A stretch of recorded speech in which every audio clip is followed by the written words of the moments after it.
কে আসছে দেখো তো।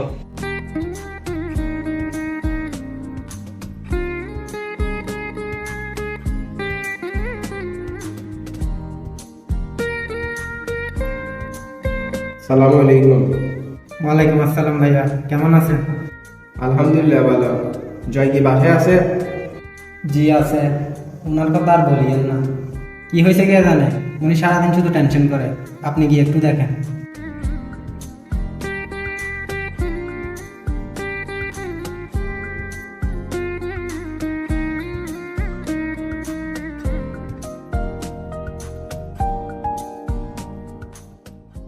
কিরে তুই নাকি আসছিস না?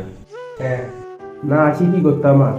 তুই মেয়ে বিয়ে দেওয়ার পরে দোকানার ঘর ছাড়াতে সবকিছু ভুলে গেলি, তাই আর না পেরে তোর ঘরে চলে আসলাম আর কি তোকে দেখতে। আশ্বাস ভালো হয়েছে।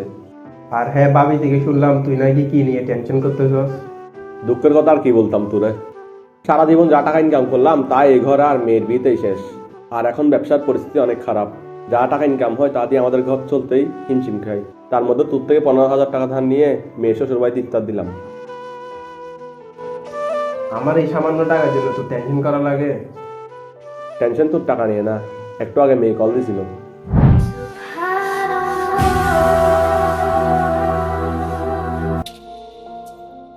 আসসালামু আলাইকুম।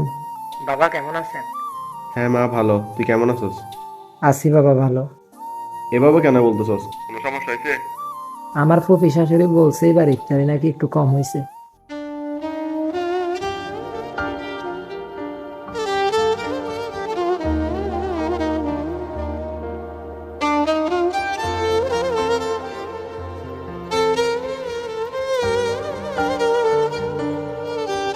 আচ্ছা মা, ওদের বলিস পরে বা আরো ভাড়া দিব। আচ্ছা বাবা শোনো, তুমি কি এবার ঈদে আমার শ্বশুর বাড়িতে জামা কাপড় নিয়ে দিবা? হ্যাঁ মা দিব। কেন? তুমি কাপড় দিও না। আমার খালা শাশুড়ি বলছে কাপড় দিলে নাকি ওনাদের পছন্দ হবে না। 20-30 হাজার টাকা দিলে ওনাদের সবার হয়ে যাবে। আচ্ছা মা, তুই চিন্তা করিস না, আমি এখনো বেঁচে আছি।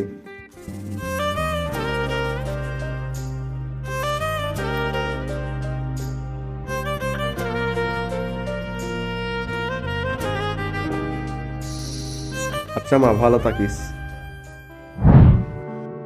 আচ্ছা বুঝলাম, তাইলে এই ব্যাপার। তুই এখন কোনো টেনশন করিস না, দেখা যাক কি হয়।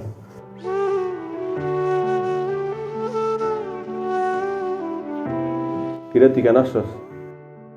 বাবা, ঈদের দ্বিতীয় সপ্তাহে আমার semester final. Form fill up আর অন্যান্য মিলাই 25,000 টাকা আসবে।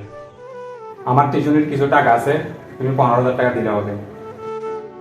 আচ্ছা তুই যা, আমি ব্যবস্থা করতেছি।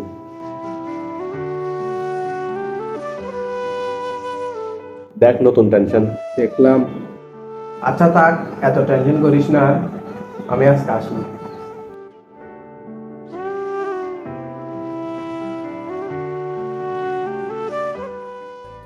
একদিকে মেয়ে শ্বশুর বাড়ির ঈদের শপিং এর টাকা, আর একদিকে আমার ছেলের পড়ালেখার খরচ। এত টাকা আমি কই পাবো? কি করব আমি?